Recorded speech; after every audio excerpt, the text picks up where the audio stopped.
Deputy Organizing Secretary ODM, and for the very first time on this panel, Cynthia Mutere, Governance Practitioner, Chair of the Women's League in Fort Kenya, and also an aspirant for the Women Representative position of Busia County. Thank you for having me. Yes, so we have all aspirants, female aspirants here, and it's very exciting to have you, because we have a headline where today on page 10 of the Daily Nation that talks about larger numbers of females seeking elected seats come next year. Yes. We'll be discussing that in a short while.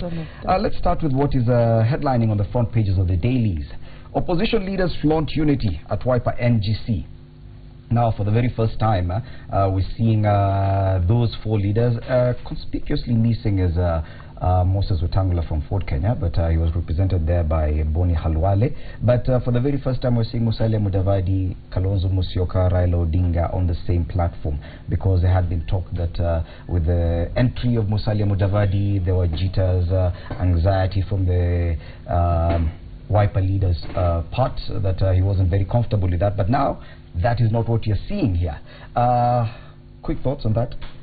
First and foremost, the party leader of Ford Kenya, Honorable Senator Moses Masika Wetangula, is in Australia. He went for his son's graduation, so he should be coming in very soon. So he did send his deputy, the party leader, Senator Halwale, to the function yesterday. What we're seeing, I think, is a winning formula for the opposition to come together. I mean, twice before, when opposition has come together in the country, that has been the winning formula. We saw it to bring in the NAC government. We saw it at the referendum of 2005. And so when the opposition does come together, I think that's a good way to go. Okay, Rosa, so you agree? Yes, I agree. I'm laughing because the last time... You don't look so confident. No, I'm confident. But the last few times, we've been discussing the issue about opposition being in disarray, etc., etc. And I was always adamant that it's a case of opposition taking control of its agenda and working on its own timelines. And nobody outside the opposition should actually try to take control of those timelines. So what you're seeing is just the agenda and timelines of opposition unfolding. Yes, Senator, they seem to be proving you wrong. By now, you are, if your prediction was right, by now they would be heading different directions. Well, I wish them well, and I give them to February, and we will come back on this table, and then they will tell us their leader. Yeah. I think the best thing is a good competition, a competition of respect, a competition of issues. Yes, but not polarization, not ICC, as I see, because you want to just bring us back to what we have just moved on out. Don't bring it back, because it might be a bad opportunity to the other side. Don't bring that issue back. But to be fair to them, it is the president who introduced that ICC. Well, the president should not be, he did not introduce it to be an issue of a campaign. The opposition should look for the issues that they want to do for Kenyans, deal with that. Yes. You bring this back as an issue, you will be so shocked. Senator, we'll come back to that discussion that you just introduced, but I want to talk to Cynthia Mutere on this one. Of course, we are yet to see Musalia Mudavadi and Moses Wetangula on the same platform. Yes, that opportunity probably is yet to present itself, but with this talk of even the Court Secretary General Francis Atwoli, saying that he wants to name a spokesman for the Luhya community, and it could be either Moses Wetangula or Musalia Mudavadi. Surely there is something there. I don't think there is anything there, unless other players would want to bring in that. I think it's the best thing, especially for the region. One thing that the region is sure about is that it's definitely going to not going the Jubilee way. I mean, when we had the 3 principals in CORD, I mean, the share, or let me say the stakes, were like 33% each. But when you have 4 principals now, then the region should be happy, because now that's 25% each, and the region will ideally get 50%. Are you saying the entry of Musalia Mudavadi into the fray has done nothing to Moses Wetangula's position? No, he welcomes him. There have been talks before, and these have not been highlighted by media. And I mean, the people of Mulembe, as has been the Mulembe nation's really characteristic, has been of unity, really. And so the coming together of the two of them is really going to be a force. We get a double portion really from the region. Surely, we may deny that, but having 2 leaders from the same region, in this formation. We have Raila Odinga from a particular region. We have Stephen Kalonzo Musyoka from a different region. Then we have two leaders representing the same region. No, Once again, I said, like in 2002, the NAC, it can expand. We can have the chairman of the Council of Governors coming in. We can have other people from other regions coming in. And so we are open to expansion, to get more people on. As you're saying, that this is a winning formula, to have the opposition come together and move as one. And so the more the merrier, really. I think you must appreciate the fact that these two leaders, Mudavadi and Wetangula, are actually leaders of different parties, individual independent parties. So when they in the opposition, so when they come together, they're not coming together to compete. They're coming together each with its own identity. You're giving an example about Raila Odinga. Nyanza is predominantly, or Luo Nyanza is predominantly ODM. So you don't have another party who you'd be talking about, that what about the leader of that other party? So he comes as a leader of the predominant party in Nyanza. And Mudavadi and Wetangula do have predominant parties in Western. So I don't think there's a conflict of interest there. They're just solidifying, and it's just making the coalition stronger. Senator, of course, when it comes to Western Kenya politics, you must have something to say about that. Very much. I'm from Kakamega, so I don't know. And I know the biggest challenge we always face. And I'm hoping my brothers will not do that. Is when they start the Maragoli and Bungoma politics. Yes. That's all I'm praying for them. But now there's a problem with this, because it was in the news yesterday, and the Court Secretary General is working on naming a single person to represent the community as its spokesman, official spokesman. What does that do to the politics of that region? I hope he will not antagonize it. What is wrong with that? To have a spokesman does not mean you've killed the other party. The parties will still remain intact, but you have one spokesman for the community on what the parties have agreed. I think it is okay. It just stops too many people trying to speak and causing confusion. It is not a necessary antagonism? I don't think so. I really don't think it's any antagonistic approach to having one person speak on behalf of the community, because then we have the two leaders, both of us rallying the community. As you know, it is the second largest community in the nation, and so really we're not going to be like fighting over one cockerel to be in the home. So the most important thing, and we must be very realistic. Well, and you know the good thing in Western, they say, and I know my senator will always remind me, I am a woman. We don't have much to decide for them. But I just want to tell them that if he's going to give us a spokesperson, then let it be done in a proper lawyer way where everyone will feel comfortable. This is our spokesman. Let us not deny ourselves and hide ourselves in the sand. We have different dialects. We have very many things that we look at in Western Province, and we have to appreciate that. So I'm hoping when he brings out that leader, we will be able to embrace the leader without finding ourselves now going back. I am Muisoka, Muiroje. But you must admit that whoever is named as a spokesman, and that's why will be elevated to some level. Surely. Will be elevated. It's like placing someone on a pedestal and the rest are to look up to him. That's why also the elders must be there. I am hoping and I pray that our leader, Otwoli, will ensure the elders of Western Province are in this meeting where they are now bringing out this leader. Okay. Yeah, I think actually the sole prerogative will not lie with Atwoli. I think by the time he's naming the leader, he's naming the spokesperson that the community has generally agreed on. It is not his mandate to come up with somebody. It will be naming a person that the whole community has agreed on, and this person will basically be a spokesperson of what the community has decided.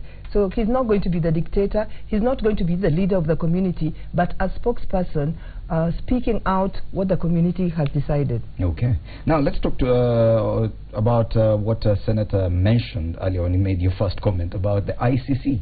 And to be honest and to be very fair to even the opposition leaders, no one was discussing ICC until Jamhuri Day, when the president came and out of nowhere decided that those were the highlights of his speech, of the Jamhuri Day speech. Remember, the president did not even talk about the health crisis that you're currently facing. He talked about the ICC from nowhere. He also talked about civil society organizations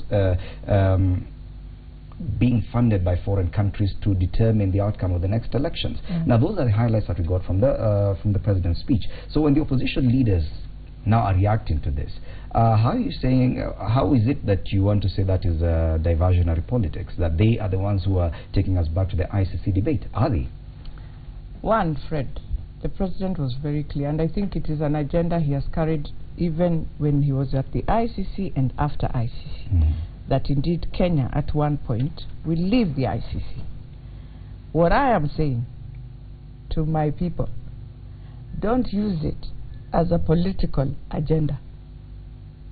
But in an election year, knowing that you have ICC, many other issues. I mean, the ICC was a big issue in the last election. Yes, right. Why introduce that right now? Is it necessary? What Senator has just done, if you are very strategic, what Senator has just done is told her president, which I am in support of, not to whip the country's emotions using ICC. Yes. That is exactly what you're saying. Don't use it. And I agree with that, because in the last general election, ICC was used as a whipping tool to whip two tribes or two segments of the Kenyan society, to rally them against voting for the opposition because one or two of our own were being victimized. And for me, I clearly see that the president is in a panic mode.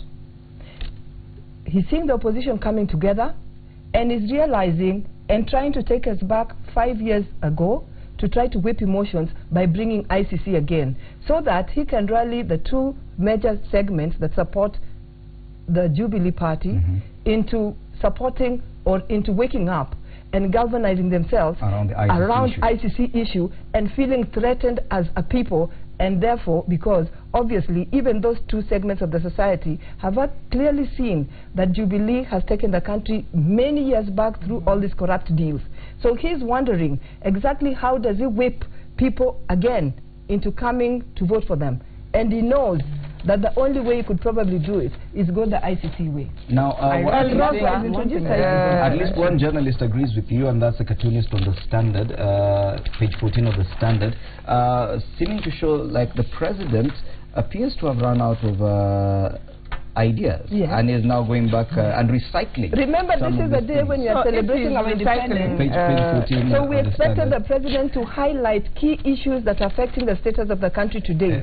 But instead, he chooses to talk about the foreign funding and he chooses to talk about the ICC. Are those two the most important things affecting Kenya today? Well, surely on the 53rd anniversary of independence, really the president really lost that opportunity, because this is the last time that he's speaking on Jamhuri Day before the next election, and he should have used that opportunity to highlight some of the manifestos the Jubilee administration came into power saying that they were going to do. So this was an opportunity for him to highlight what have they done. I think in the manifesto they have the 4 Umoja, Usawa,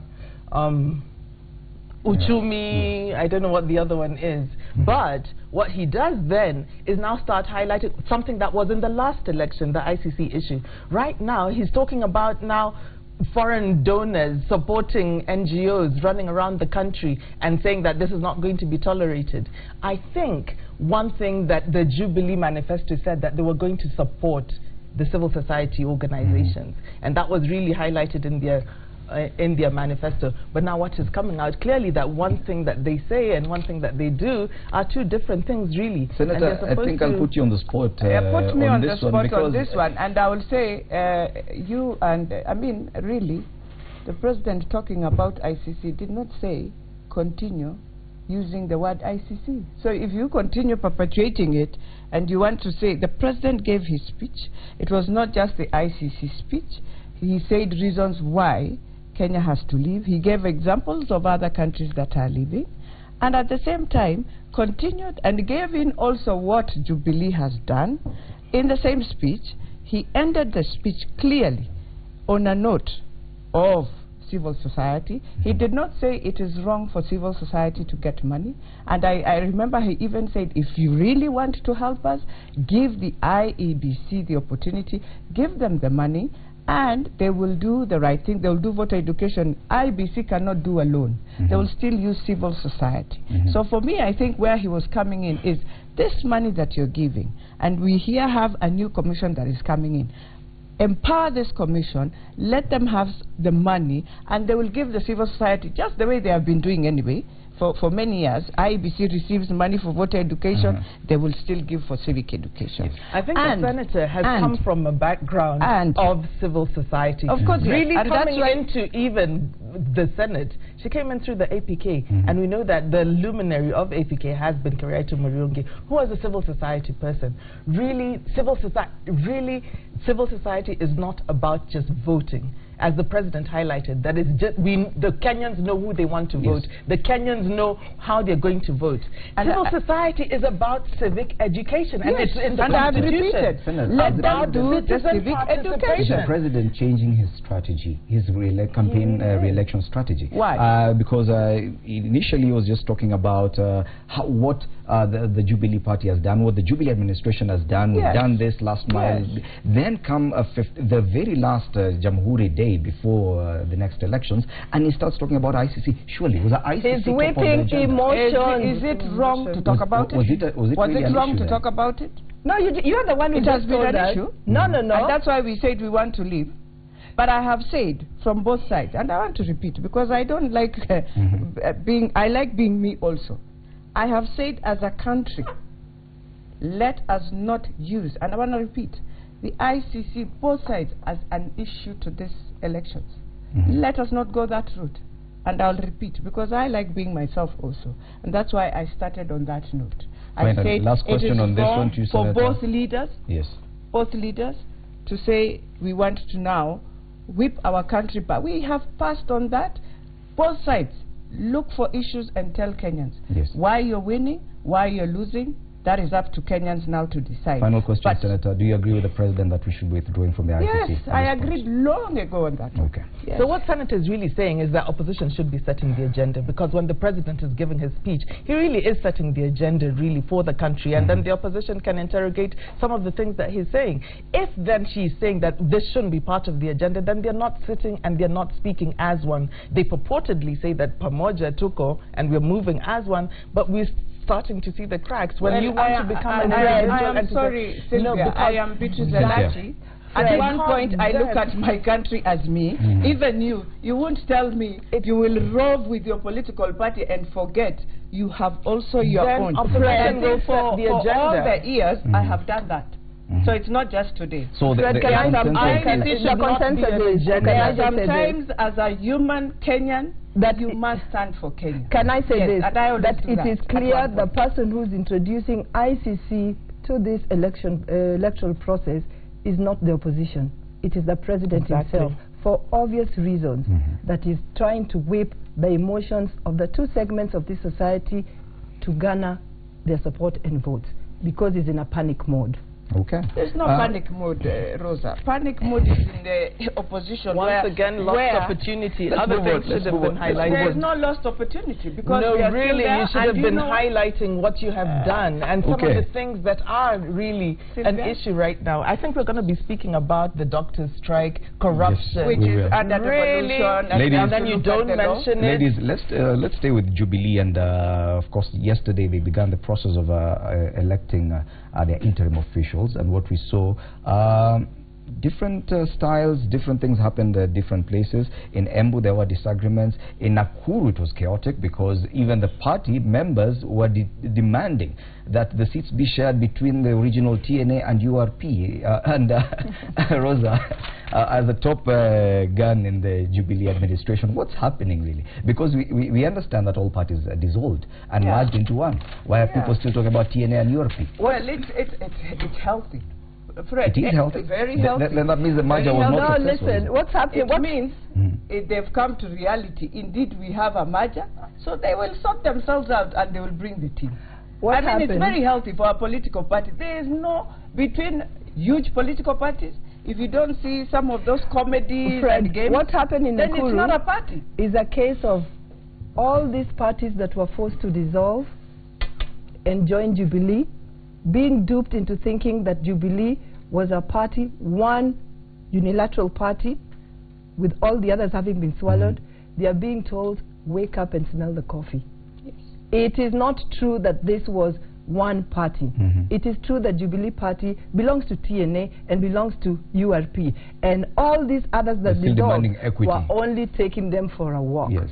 Because when they get up and say, we want the slope to be shared between between URP and TNA, it means that they do not recognize all the other 12 or so parties that dissolved to help form Jubilee. Is this something that Jubilee should ignore, that people are still aligning themselves to TNA? There is going to be a rebellion within Jubilee. Exactly. Strongholds will not be strongholds. As we're coming into this, there is a wave across the world. In Africa, we are seeing it. The people are rising. When the president wants to pin it on civil society, that you're going around the country doing the wrong thing, the people are the ones that are just fed up. You're not going to tell us what we're going to do. The people are aware, and that's one thing that civil society has been doing, educating the people to bring in public participation, citizens participation. They want to be a part of the process. They want to be part of the political process. It starts in political parties. They want to have a say in how things are run in the country, and if they're going to be forced in a dictatorial manner, they're going to rebel. They're going to rebel. And, Senator, your response to that is rather interesting and curious, that it's okay that people within Jubilee Party should still be competing on lines of TNA and URP within the party. What's wrong with that? So what happens to what you want to tell me now, that we hide ourselves and lie, that within anyone who has that strong feeling that I used to be a URP person and up to date has not realized we have moved. Of course you'll come with that, but in the end you'll be told this is what is happening. These are the rules. But you follow, or you are aware that that kind of thing will replicate in other areas of the country as well. Well, I think if Muranga has done its election, then I salute them. Probably Muranga was peaceful because Nairobi, it we was are going to do today. Yes. I think the big cities, Nairobi, Muranga, Nakuru, where the strongholds are. If we finish today, then be it. And we are not going to Incidentally, Nairobi chapter, you're doing you're electing your officials today. And you can't bring everyone. It will be as peaceful as you have never seen. It is just in Nakuru where I know, and everyone knows, the heat is heat, and everyone would wish to be. First of all, these are seats not politicians who are going to buy are taking. These are seats that have been taken by a person who is not going to buy. Now, for them to even fight, it shows, first of all, those who nominated them or who felt my person has to be there is the one fighting. But at the same time, they have an opportunity to go back and relook at what they have. If they've gone beyond the rules that we give them, there's also a disciplinary that will happen. So it's up to Nakuru to decide whether in the era of now you still have to fight for you to get that slot. And for me, coming from the party side, the discipline is there. Early warning signs of violence coming from Jubilee. And there's not, well, if Sylvia is praying for early warnings and violence, that needs to be tamed as violence has been all over. You cannot say today in address the underlying issue, strengthen your disciplinary committee, do something about it. Yeah, Rosa? They finished yesterday. You need to give that party an opportunity. They will show you how we discipline and we do everything. Can I just tell Senator this? The underlying issue here, the key underlying issue here is that there, in the real sense of the word, there was no merger. Individual parties have remained individual parties. And for Senator to say that Nairobi will be peaceful, yes, the elections in Nairobi will be peaceful because Nairobi was basically a TNA zone. But where you have more than one party having some strength, there is going to be that issue of this party actually belongs to TNA and URP and you people take a back seat. So what is going to come out is this JP or Jubilee party is really non-existent, because we are going to have small parties rebelling, because as they smell this coffee, they will realize that they really have no say in this Jubilee party. Jubilee party actually belongs to TNA and URP, and there's going to be rebellion within JP as the coalition, NASA, comes together. That is where we are heading. Maybe go back to one of your strongholds in Muranga and see what made it peaceful to replicate. Maybe it will be different, because I am looking at Rosa and I'm smiling as we finish ours.